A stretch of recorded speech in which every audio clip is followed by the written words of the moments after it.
All right, guys, we are back with another great episode of Basscast Radio. I am Brian, your host. And as you guys can tell, if you're watching the video, which we hope you do go watch Basscast Radio on our YouTube channel. Bass Geek is not with us tonight. We got Mr. Jonathan Graham with us. Jonathan fishes the Basscast Kayak series and been a big supporter of that for quite a while.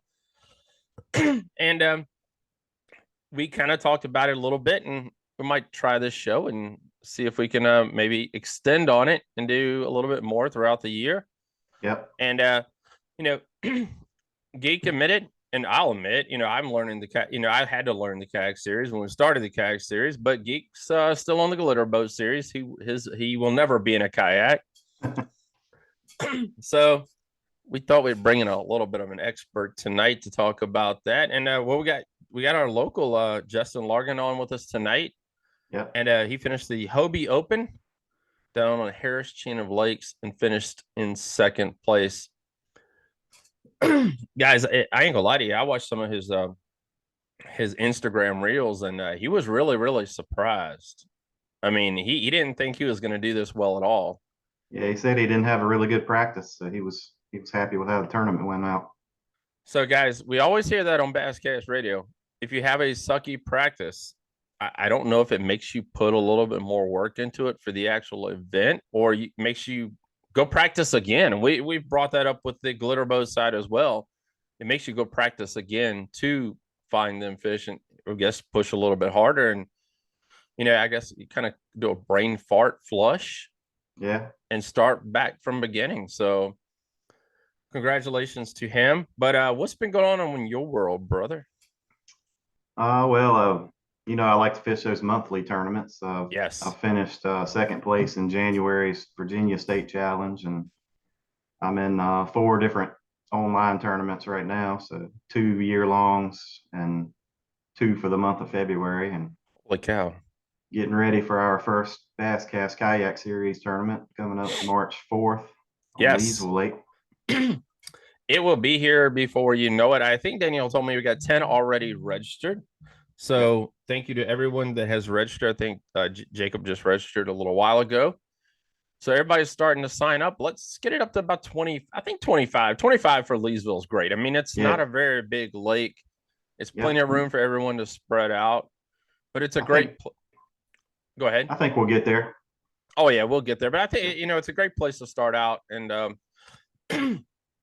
I mean, if you put in at the free ramp, if you're new, I'm going to be honest with you. If you guys are new and you're coming in, put in at the Leesville Lake Marina. I mean, because you can put in there and make a left-hand turn and go right into Olms Creek. Yeah. And you can stay out of all the mess and stay out of all the boat traffic or anything else. I mean, it's not that bad on boat traffic on Leesville. Like I said, it's a great place to start off the 2023 season, especially if you're new. It's a no wake zone all the way back through that creek too, so it's a good spot for a kayak. You don't have to worry about boats, zooming by you and all that kind of stuff. That is very true. I'll be honest, when we put in, I'll go up in Olms Creek just that little bit, the little lip of it a little bit, and then we'll just paddle, make a big little loop and circle past the island and back up, and we're going home. Mm-hmm. If we ain't caught them by then, we're done. So, I mean, there's plenty of fish in there to catch, and I've caught them, so I know you guys can catch them. Okay.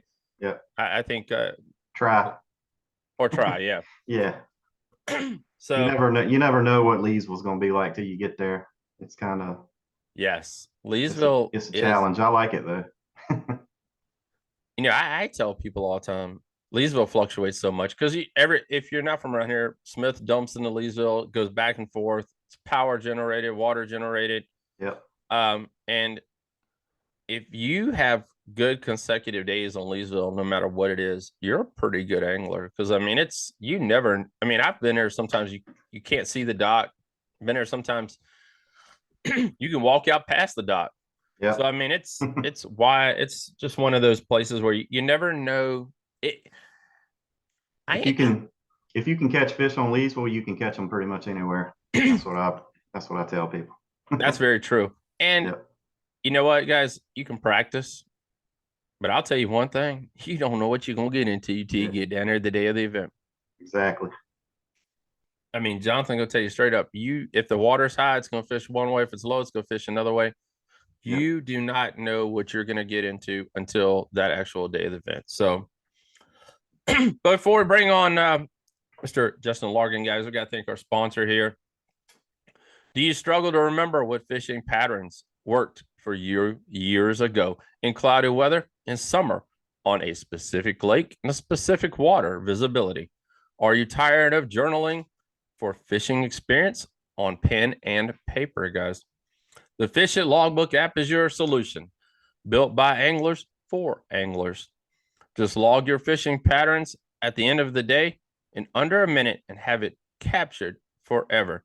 That's not all. The app goes to work for you and presents you with a detailed insight statistics about your fishing performance by revealing averages related to your techniques, your covers, structure, weather, water visibility, and many more. Know your numbers like any other professional angler. Know their numbers. Available on the Google Play Store and Apple Store at fishit.app. That's FISHIT.app. Head on over and download your copy today. And as always, don't forget about our boys at Wildland Coffee. I think I'm bleeding. Wildland Coffee. There you guys go. Order some today. 8 ounces of water, 8 minutes. You don't need a French press. You don't need anything else with you out on the water. Or if you can spend an overnight camping trip and you love coffee as much as I do. So, guys, Mr. Justin Largiin. I think. All right. All right, guys, we are back with Mr. Justin Largiin. Hey, Justin, how you doing? Good. How are you, Jonathan? Good. Brian had put a post out on the Basscast Facebook page wanting to know who he should have for his next guest. So you were the first guy that came to mind. I was like, okay, got to get our local guy on here that just plays second down in Florida. So glad you could make it. I appreciate you. Go ahead. I'm sorry. I just said I appreciate you having me. All right. I think Brian usually started off a little introduction, right? You know, you guys that don't know Justin already, Justin's a part of the Missile Baits Pro staff. I do know that.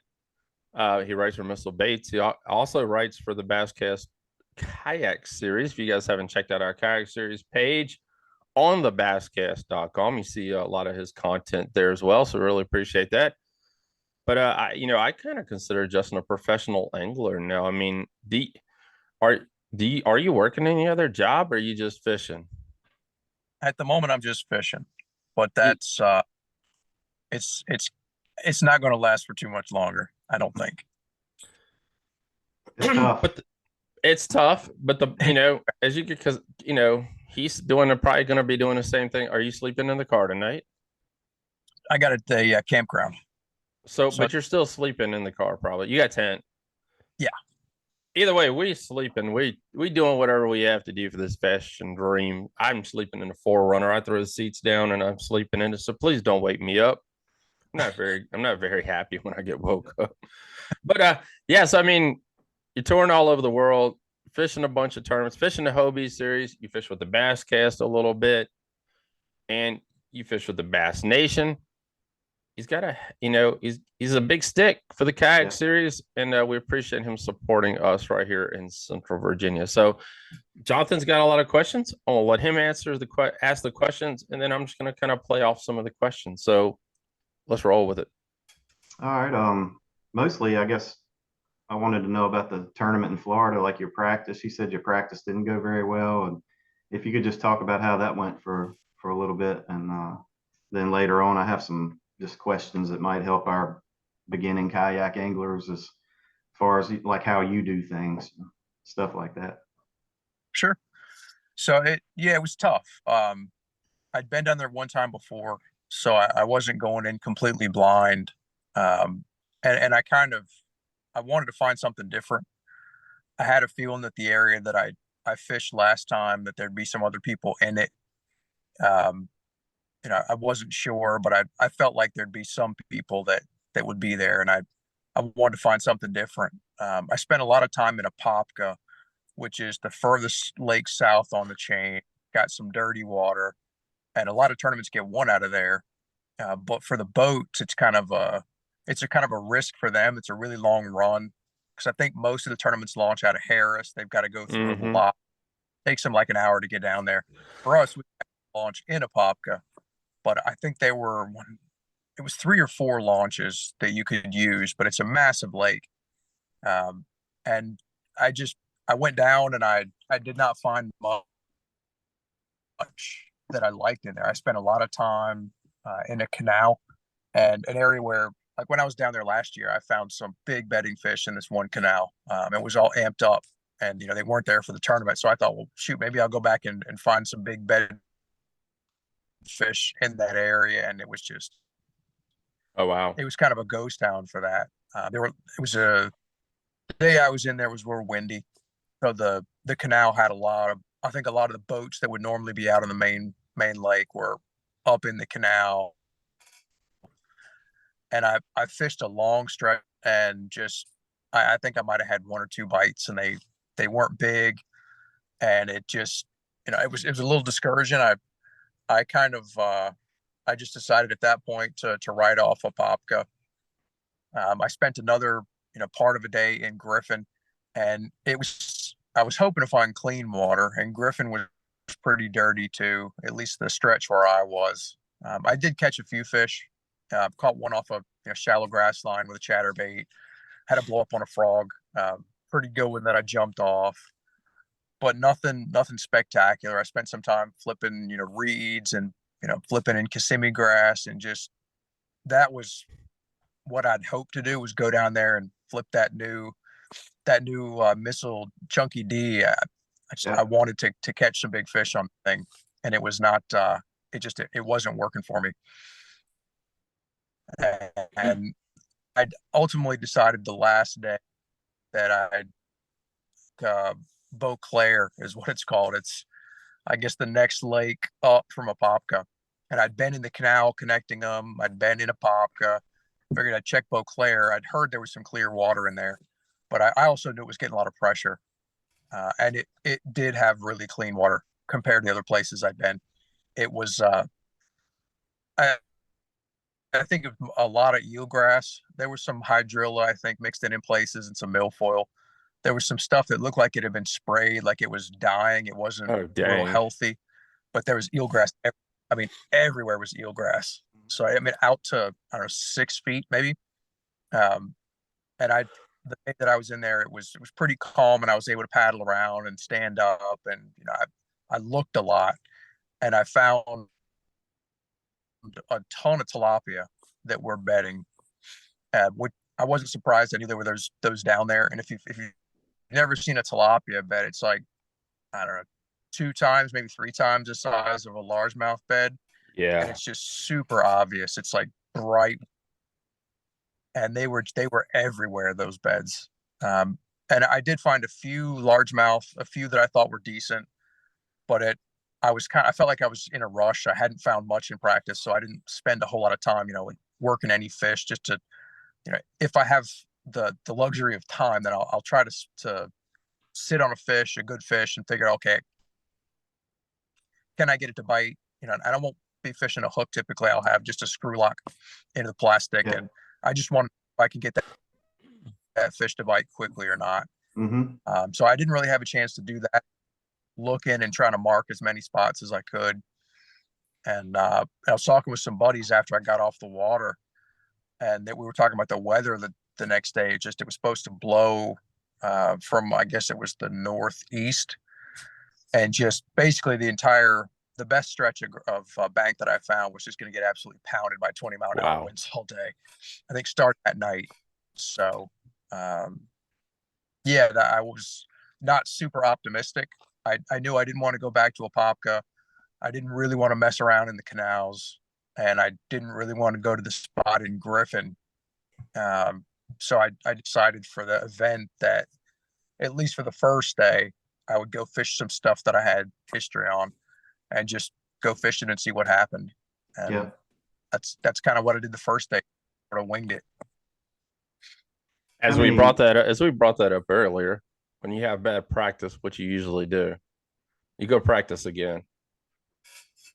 Oh, for How me, many I how just many scrap. different lakes? I'm sorry. How many different lakes could you pick from in the Harris chain? Uh, I know I'm going to forget. It was Popka, Beauclair, Yale is technically not connected, but that we were allowed to fish that one.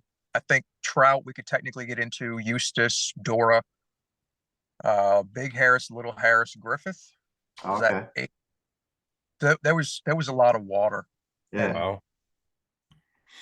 That kind of makes the practice lakes different. each kind of have their own flavor. Yeah. Oh yeah, yeah. Wow.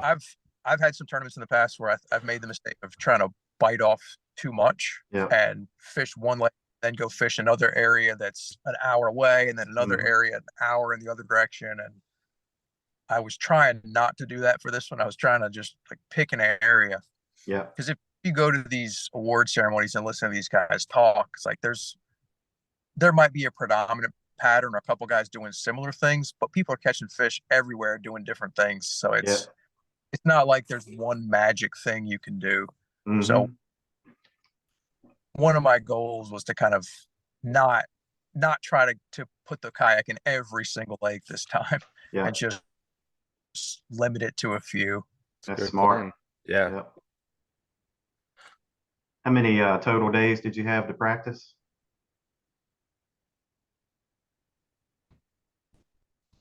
I had 3, and it ended up, yeah, I got down there Tuesday, late Tuesday. So Wednesday, Thursday, and Friday were the practice days. Mm. And then I kind of messed myself Pretty up. good. I should have, I got a Newport NK 180 in the off season, and I never actually, I was planning to get foot pedals installed. And long story short, I wasn't able to do that. So Hmm. I was rudder steering. But the first time I actually set the thing up was that Tuesday, like trying to get it ready. Uh, yeah, I don't know if either of you've ever run a Torpedo or a Newport, but stupid me, I'm thinking to go forward, you pull that little handle like towards you, almost like it's like a gear selector for a Yeah. car. Oh, But that's geez. reverse. That's So reverse. yeah, I was throwing it in reverse, and the motor kept kicking up because I figured I didn't need to install the little reverse lock feature because I wasn't planning on using reverse. But I was sitting out there just, the motor kicking up out of the water, and I couldn't figure out what was going on. I'm like, I thought I set it up right. I was calling my buddy, and he's like, yeah, I don't know. I don't know why it would do that. So I ended up not even using the motor that first day. So that was yeah, that was a little embarrassing when I figured out that all I was doing was just, all you got to do is go, rock that handle forward to go Yeah. forward. And Like stupid. driving a real boat, I guess. Yeah. Yeah. And yeah, so that kind of messed up my first day a little bit. I wasted a lot of time playing with the motor, thinking I was and I had planned to make a really long run. That's Oh, wow. another, with the Hobies. That's one of the things that I think about, or that I Yeah. try to do, is like, if I can get people I want to, and even if that means I got to go 5 or 6 miles to get to my spot, I'll do it, because I figure there's not very many guys that are willing to pedal or Right. paddle that far. Yeah. So I was specific look for some places that were, basically there's no ramp nearby, and it's just as far as I can get away from anybody else. And yeah, I ended up not getting to go quite as far as I would have liked, but Oh, dang. I can't complain at all. It all worked out. True that. Yeah. And you had a really good day one. You were leading right up to the end until Ewing jumped in there, Ewing Minor. Can you tell us a little bit about day one, Yeah, how that went? yeah, it went awesome. Like I said, my with the bad practice, my mindset was just kind of, let's go fishing, and just try to have fun, figure it out. And I'd fished this particular area before, so I figured I'd start with the stuff that I was using before. I used some moving baits. I tried chatterbait. I tried a hybrid hunter going down some grass out off the bank, and I went down what I thought was the best stretch, and not a sniff. And it didn't look like there was a whole lot of shad activity. It was different than it had been the first time, when I was there a couple years before, or I guess 1 year before. Right. But a couple weeks earlier. So I started thinking after about an hour, after, kind of saturating that grass that they'd been in before. I started thinking we were just too early and maybe they were still on the banks. And I pushed into a canal and just started pitching that 6.5-inch quiver, and I had a 3/16 ounce weight. I was just pitching that to anywhere where it looked like, there could potentially be one set up for a bed. And the lake that I was in that day one is dirty. There was not really any clean water in there to where you could see. So it was just blind pitching, and just, Florida is one of those places where for whatever reason, yeah, you kind of got to fish slow down there. And it's especially around the spawn. I just feel like it was almost just pitching it and dead sticking it. And fortunately, maybe 20 minutes after I started doing that, I got my first bite, and it was a giant. It was a 21 and change. It was at least 21. So, I started thinking, well, shoot, that's, you can't start it much better than that. And I got a couple more bites down that same stretch. And then I got around some duckweed that was matted up, picked up a frog, and ended up, swinging and snapping my rod on the hook set, and, get the fish to the boat, swinging in, and it looks kind of funny at first glance. And it's a small mudfish. So I thought I had a 16 or 17 incher, swung it in with half of the mudfish. So after that, I kind of put the frog away. I did have another rod I could throw it on, so I switched the reels up, and I messed around with that frog for a few minutes, no other bites, and then I went back out to that same stretch I started on and just went shallow, went right to the bank, and I mean it was a foot, a lot of that stuff. I think where I was casting, some of it was even shallower. I mean, they were right against the bank, and I don't know that they were all bedding, but the way the bites were, they acted like bedding fish. And one particular one, it was a juicy looking little spot. It wasn't arrowhead, but it was some sort of vegetation that looks like that right on the bank. And I pitched over to it, just an isolated little clump of it, and caught maybe a 14-incher off of it. And I got the photo, got the fish released, and then pitched back in again and had a 20. So I know that was a bedding pair, and I assume that the other one. Yeah. So that's one of those. That's a tip if you're fishing, springtime when that water's in that 60 to 70 degree range, and you catch one, throw back in that same spot, and it might be a bedding fish, and you might have a second one. Yeah. Pretty awesome. But there was another guy, and then a third angler came in later in the afternoon, and we were catching fish. He caught a giant in there, and I ended up I moved. There was this little stretch of cypress trees, and I decided to throw a 48, weightless stickworm around that. Literally my first cast with it, I caught a 17. It was just one of those. It's like I couldn't do anything wrong that day. Yeah. And I spent probably another hour doing that. That kind of steered me in the wrong direction. I didn't get another bite doing that, but that 17 definitely helped. And then after I beat up that stretch pretty bad, that stretch of bank that was productive, and then decided, the wind was pounding the opposite shoreline, and I decided to just mix it up and go fish that. I had my chatterbait on, and, I didn't get many bites on it. I had 2 bites, I think, but both of them were, I think the small one was 19 something. The other one was 21. So it was, wow. It was, I couldn't have better. I mean, I was going into the day just hoping I could get around, if I could get inches, I could at least have a respectable finish. And, I think I had around 90 before I went down that stretch with the chatterbait. And with those 2 upgrades, I jumped up to just under 100 inches. Holy cow. And on day one. At that point, Yeah. yeah, 9 3/4. My best, tournament day ever. Wow. And at that point, I was starting to think of I was thinking, okay, today was a gift. The wind was supposed to shift. I thought I could get in and fish the area where I'd found the bedding fish the second day. Mm-hmm. But I spent some time looking in these canals, that same lake, just hoping I could run across something.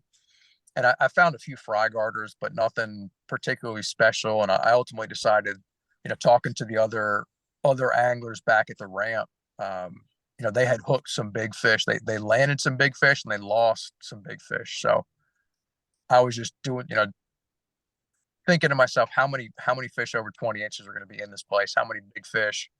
And, the 3 of us beat up on them pretty good. So I made the decision at that point. It didn't make sense for me to go back. Oh, okay. Right. I decided I'd commit to those bed last, kind of see what happened. Yeah, that was one of the questions I was going to ask you, was what made you decide to fish somewhere else on day 2? After a day like that, it would have been hard for me to leave, but I guess like you said, it must have been a combination of things that made you decide to try somewhere else. So did the weather, Yeah. you said the wind was pretty bad on day 1. Did the weather roll out change for day number 2? It did. I think there were some light winds, but I don't think it got up more than Not the craziness. maybe 4 or 5 miles an hour. Yeah.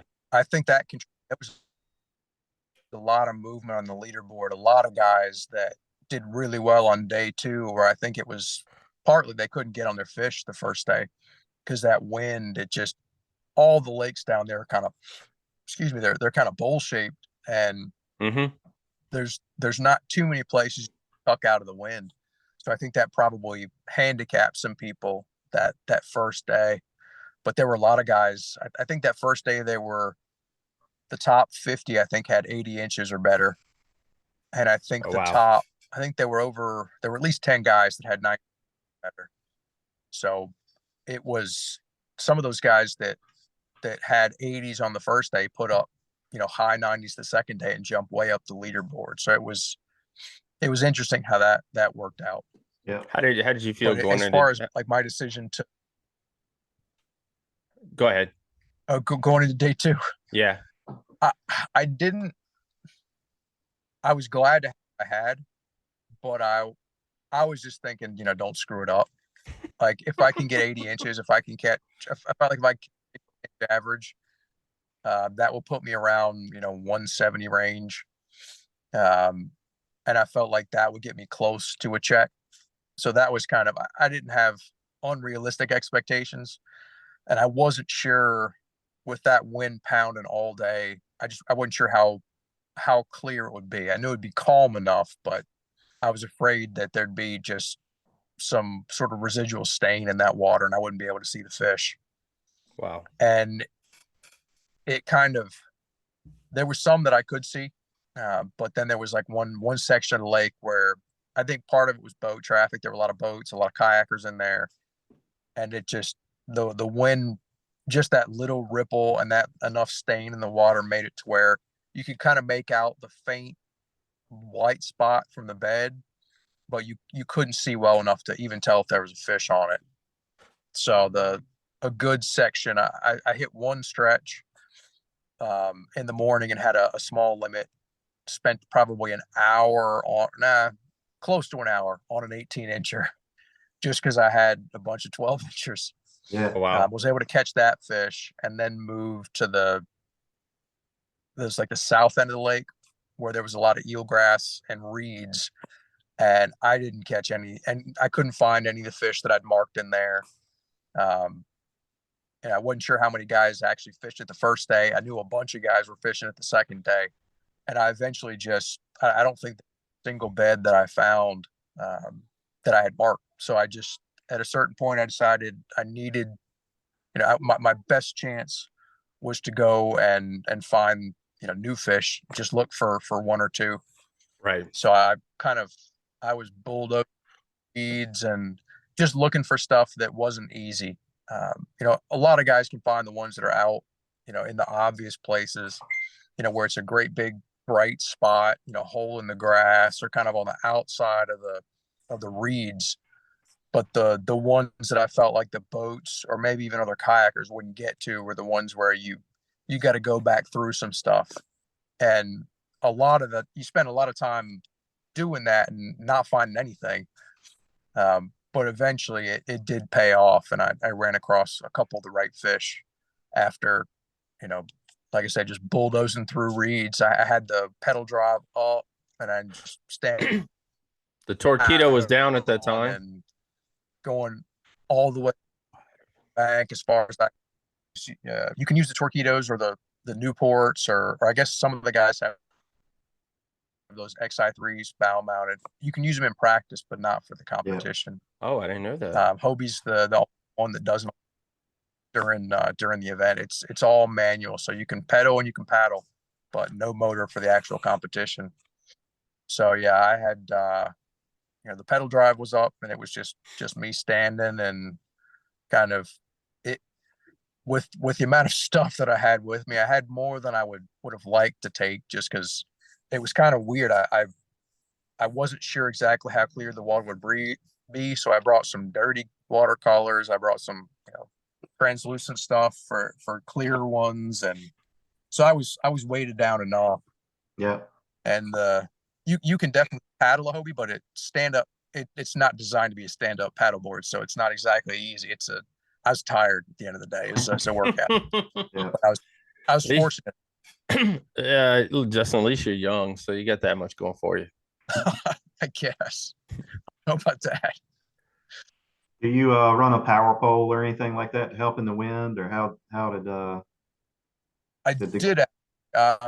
I've had it, and I hadn't used it a bunch. I had an issue where I got the battery pack for it, so I didn't have to wire anything, and the little battery pack that snaps on. I think it was the last time I was down here, maybe for Kissimmee last year, that the battery pack was not seating right. So it would seat initially. I would deploy the motor, so your power pole locks in, and then somehow it would wiggle loose. So I'd have the power pole locked down, and then I'd go to lift, and you got nothing, no power. Oh, geez. And it's a pain in the butt. I mean, you've got like a little release cord that you can rig up, which I'd done. So I was eventually able to get myself worked loose, but I had that happen 2 days in a row, and I was kind of like, all right, well, I'm not gonna do that a third day. And eventually, I was able to go to a local dealer, and they said, yeah, it's not supposed to do that. So they hooked me up with a new one, and it's worked fine. It's like I hadn't had an opportunity. I figured, well, shoot, I need to put it on if it's going to be anywhere where I'm not going to have overhanging branches and stuff to worry about. There's going to be a place to use it. It's going to be down here, and it definitely paid off that day too. I didn't mess with it the first day, but day two it was huge for that second to last. Well, I guess the second and the third to last fish that I caught. It was having that. I offset my power pole and my anchor wizard, just a little, the little ball anchor, had them on the opposite side, but basically having myself locked to where I wasn't going to twist, and I stayed put. I was able to, not drift any. That made it a lot easier to work the fish, but they were some stingy fish. That first one, it was not easy to catch. I eventually caught the male kind of by mistake.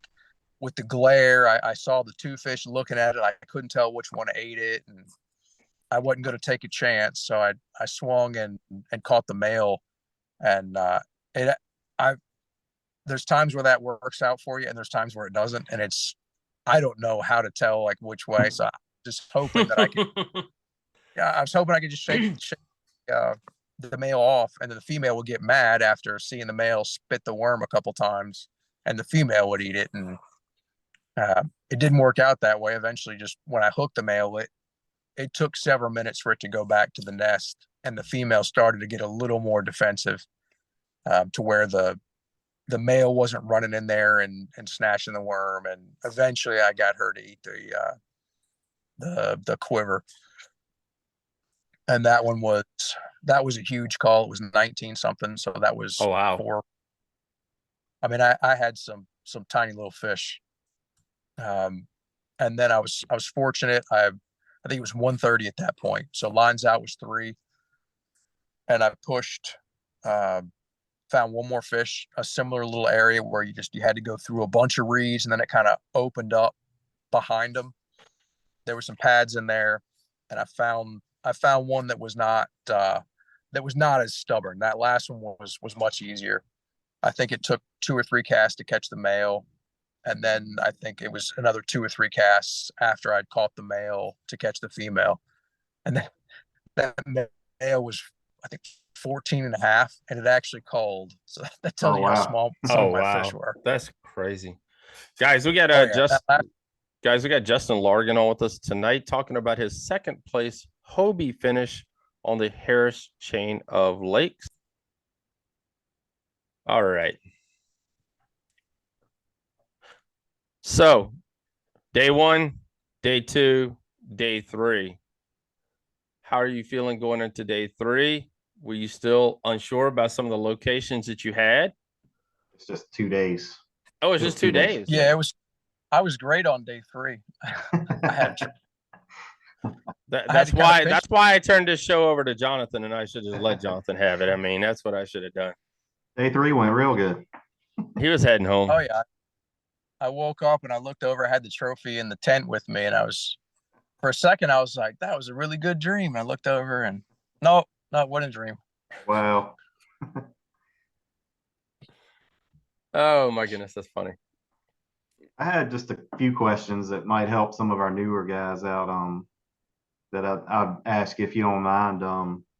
I think you. I don't mean this in a bad way, but I think you run a pretty simple electronics setup, if I'm not mistaken. Is that right?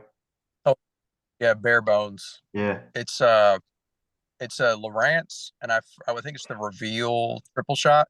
Mm-hmm. It's got side scan.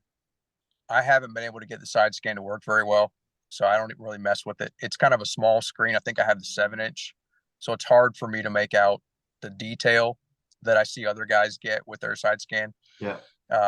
And it might be just user error in the way I've got it set up, but most of the time I'm just using 2D sonar. And the reason I got the triple shot is I wanted to be able to drop waypoints, and that's a big deal to me, to be able to just stick a pin and mark a spot. Cool. But yeah, I don't run anything like that.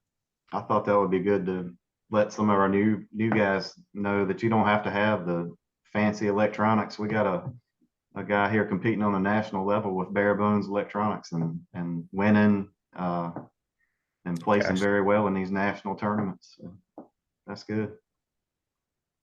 It definitely. I started off on my kayak. Go ahead. No. I was gonna say, I think if you have it, it's definitely a good tool. I'm afraid if I get it, I'll do nothing but paddle around and look at that forward facing all day trying to find fish. Yeah. I started off just with no electronics, and then it wasn't long before I was wanting to know. I just want to know how deep the water is and what the water temperature is, and now I'm all the way up to, I have Mega Live and Mega 360 on mine, and sometimes I think that Mega Live hurts, like you said, because you'll stare at it and spend too long. You'll see fish and try to get them to bite for too long, and just because you can see them doesn't mean they're going to bite, or even that they're even bass. I'm still trying to figure out if they're bass or crappie or catfish or whatever. So sometimes Gotcha. I think all the fancy stuff can hurt sometimes. Oh, I've gotten into trouble trying to sight fish when not the deal, like trying to go up and, like, a year ago here at Lake Murray, I got myself in trouble. There were a bunch of big fish up shallow, and I could see them with my eyes, and they weren't locked on beds or anything. I just spent an entire practice following around trying to figure out how to catch them, and I couldn't. Moved on, done something else. do you put much credit into like the moon phases and the times? You know how you'll see in the magazines they'll have like the certain times that the fish are supposedly biting better and stuff like that. Yeah, I'm kind of on the fence on that one. I remember reading KVD say one time that like he said he doesn't look at it because he doesn't want to, like, I don't remember exactly how he worded it, but something like he doesn't want to like be thinking that it's not gonna be a good time. Yeah, And I guess the moon phases, I think that can definitely help a spawn. Like the full moon, it definitely pulls a wave of fish up. I don't know that it's the only factor, but I think it helps. But I don't look at those tables that have the best fishing times. I know some guys Yeah. do. It helps them, but I feel like it would. I don't know. I feel like it would hurt me. yeah. I look at it a lot of times, and by the time I'm out on the water, I've forgotten what they said the time was supposed to be and all that kind of stuff. So I'm kind of Gotcha. the same way That's on why that. they make apps now, Jonathan. You download and save everything, like our I'm too sponsor. busy. I'm too busy. Fishing forecast. Yep. How long do you spend in an area before like you decide, all right, this is not the deal, and then move somewhere else? Typically, I know it's probably different every time, but Yeah, I guess it kind of depends. It depends on. It's almost more of a confidence thing. Like if I feel like there's fish around, I might stick around longer. If it looks right, if I'm seeing bait fish flicking around or bluegill popping on the surface or something, I might stick around longer. But I've kind of gotten to where if like, when I start to lose confidence in something I'm doing, I've realized that I don't catch fish. Like yeah, if Hmm. when I lose that, and I think that's part of why I change things up on day two a lot because I've been burned a bunch of times trying to go back to the exact same fish, and it's just the thing conditions aren't the same. So that when I don't think I'm going to be able to go back into an area, it's like that I don't know how to quantify it. Like there's not really a science to it. It's just like Right. feel like I can catch them in there. So yeah, I just like I'll bail. So it really I don't know that there's a set time. It's just when I start to get a vibe like yeah. this is happening, it's time to Trust either which trust your gut. exactly. Yeah, It's I wish there was a I think the only thing that really can help you with that is just time on the water yeah. to It's a good like thing. there sometimes I really don't know there's a right answer. Like preparing for a tournament, like say a lake you've never been to before. What kind of study do you put into it? Like map study, Google Earth, that type of stuff. Yeah, I'll do the Google Earth. I'm looking around. A lot of times I like to go to Street View for some of these places. If I can find a canal or something and Hmm. there's a road by it, or I'll look at a bridge, try and get actual still photos that are, a different angle where I can kind of get an idea what the water clarity is. But that's another thing where I've spent I've had tournaments where I'll have it in my head, like going to a place I've never been before. I'll have a picture of what it's going to look like based off the satellite images, and I get there and it doesn't look Yeah. anything like. Wow. So I almost like it just when you're looking at it from ground level, it's different. And sometimes if they've taken those satellite images in say February or March, you'll have some Right. Right. and you go there in June and it's completely, it's very different. Yeah. So you can definitely do work. Like I know guys like Drew Gregory put a lot of time into looking at maps and all that stuff. And I wish I was better at it, but yeah, I definitely look.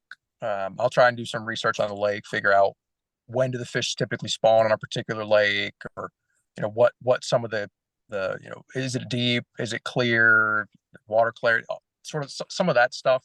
Yeah. I'm not necessarily looking for the what's the bait and the area that the guy won on. You ain't listening to the doc talk, I'll try is to. what you're trying to say. Yeah, yeah. It's. I mean, and if you do listen to it, like you know what worked, what caught fish, 3 weeks ago, what caught fish 2 years ago. It's like it's not bad to necessarily have it, but I'm not. Right. It's kind of one thing. I'm not basing everything off of what guys did 2 weeks ago or a year ago or however long. Yeah. Yeah. A I'd lot. say my two biggest tournaments, like the two KBF national championships I fished, I studied for so long and bought maps and studied Google Earth and everything. And then I get there and it's like, man, this is not what I want to do. And I'd end up, finding somewhere completely different that I never even studied. Yeah, I know exactly what you mean. Yeah. One thing that can be helpful that I've started doing recently is finding every launch I can find and just putting a pin for every launch. Yeah. Yeah, And that's a that good way, plan. I don't necessarily find them all, but I will try to at least know where I can get access or what's Mhm. legal access. And it's different with KBF now. KBF doesn't stipulate launches, at least they haven't yet. But the other ones, even with Hobie and Bass, where you've got designated launches during the event, it's still you can if you can use a different launch in practice, that's allowed, and that might allow you to fish an area that Right. you might not go to.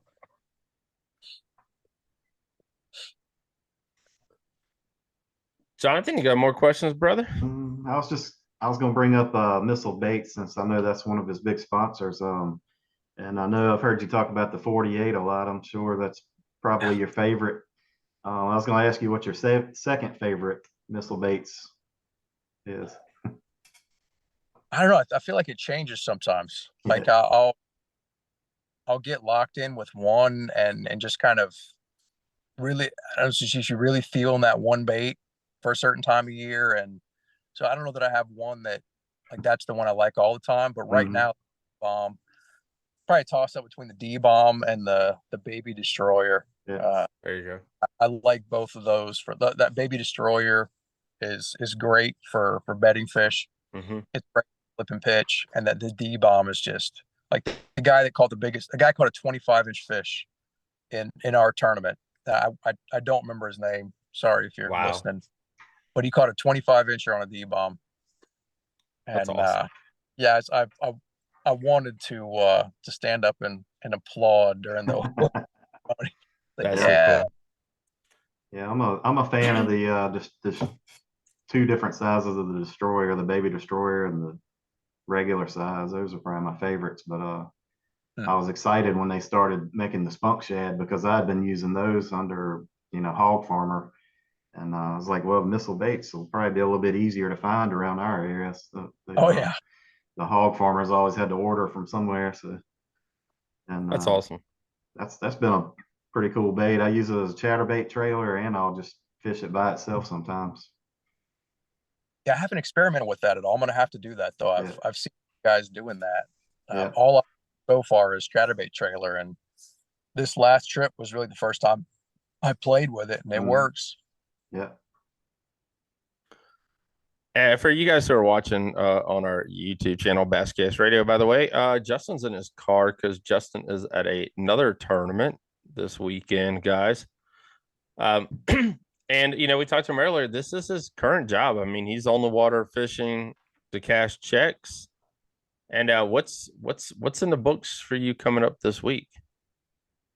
This week I'm down in Columbia, or near Columbia anyway, for Okay. the F trail 1 and 2 on Lake Murray. So All right. I was down here last year and did not have a good event. So I'm hoping to get a little revenge. But it's a busy spring for me. A lot of tournaments, and this is kind of when I did well last year. I forgot how to catch them when the summer rolled around. So are you trying planning to, on are you planning on fishing all three series this year, Bass as well as the KBF and Hobie? yes, at least some. Okay. I decided not to focus so much on trying to get angler of the year or chase some specific thing like that. I Right. mean, I definitely that may change at some point if I end up high in the standings late in the season. But my plan early is I'm trying to pick the lakes that I like, that I'm looking forward to, and just fish fun events, and then also fish the ones that are going to be the most, potentially the most lucrative. So like Cash and I'm checks. fishing all the Hobies this. Yeah, because like the Hobies they they're either selling out or getting very close to it. So you're looking at really big paychecks. Wow. And not that the other ones aren't, but Hobie, I mean, they sold out a lot of events last year, a lot of $10,000 first place checks. So, Yeah. um, I'm gonna fish ones that are, I think, fun, ones that suit me well. Like I'll definitely fish. I've lived in Northern Virginia for several years, so I'm looking forward to fishing the Potomac with KBF. Mhm. That's a fun one for me every year. But I'm not I'm kind of not married to any one trail. I'm gonna fish the ones that kind of work. I hope to see you at the Potomac. I'm gonna try to make it to that one too, and I think I'm gonna try the Hobie on the New River when they come there. So Awesome. I'm actually yeah. bummed about that one. I've got a family conflict for that one. I'll Mm. be up down the one time that they come in close where you don't have to drive Yep. halfway across the country, and I can't make it. But That's awful. I hope you crush them on that one. Hope so. Represent that Southwest Virginia. Yeah. Well, I have no more questions. Do you? Nah, just I know you fished a couple with us last year on the Bass Cast. If you ever have time, we'd love to have you again this Definitely. year. You guys have the schedule up on the website, right? Yes, schedule is up, and we are now a Bassmaster affiliated. We are the Virginia. We are the Virginia. Not we, but there's a separate tournament at the end of the year, and that we are hosting as well for the Bass Nation of Virginia Kayak Series on Awesome. Smith Mountain Lake. So we'd love to have you then. And like you guys, if you haven't seen, it's all up on the basscast.com right now. We haven't, really put up the Bass Nation stuff yet because we're still in the beginning. We got a lot of paperwork left to do. We haven't been approved by one thing, but we know we're good. And we will soon start taking names and registration for you guys to enter and fish with us this year. And it's the 29th of October, right? That's what it is. So I think champion. so. It's the 29th. Virginia BASS State Championship, Smith Yep. Mountain Lake, October 29th, I believe. Yep. That sounds fun. And the top 10% will go on to fish the championship. So, Yep. Well, Justin, good luck. Hopefully we get you back on the show soon. Thank you for taking a little bit of time out of your night, sitting in a Walmart parking lot, talking to us on their Wi-Fi, which is pretty freaking awesome. So thank you for that. And thank you for writing and being a part of the basscast.com, man. Yeah, my pleasure. It was good talking to you guys. Good talking to you, Justin. Thank you. All right, guys, really appreciate Justin coming on tonight's show. And man, the dude's a stick. I mean, he's out there trying to make a living, fishing, sleeping in his car, sleeping in a tent. I mean, there's some big time dedication here to the kayak series. And I mean, we all talk about Chad and the legacy that he's going to leave and one day, and hopefully, he's about to say he's actually younger than me. What am I saying? But I mean, it's like, he's the godfather of this whole entire thing. And then, Dwayne with Tourney X, and now how it's been spread and how the pot has become so large. I mean, if you really, it's getting bigger. And if you really think about it, guys, I mean, I know you guys like the glitter boat side for most of you guys, and some of you guys aren't listening. Hopefully some of you guys are. If you probably really average it out, gas, fuel, hotel, non-hotel, whatever, I mean, these kayak guys are making a whole lot more money. I mean, they really are putting a lot more money in their pocket for a lot less. Yeah. I mean, very, very small initial investment and some pretty good payouts. What would you say now? Your bona fide was $1,500. Let's say that. Throw that number out there. If you were to get a Bixby on the back, that's what, another grand? Yeah. So you're looking $2,400 where you can just scoot across the freaking water. And there's plenty of guys that still paddle. I mean, it's, Yeah, yes. And he brought up one earlier night. He still paddles. yeah, I mean, that's all he does. He paddles. yeah. He has what's Like you that? said, the Hoobie series, you can't have a motor, so he's Yeah, pedaling. because they want you to buy their foot Yep. pedals. So I mean, Yeah. that's what they're known for. They were Yeah. the beginning of that. So I mean, Hobie had the pedal drive.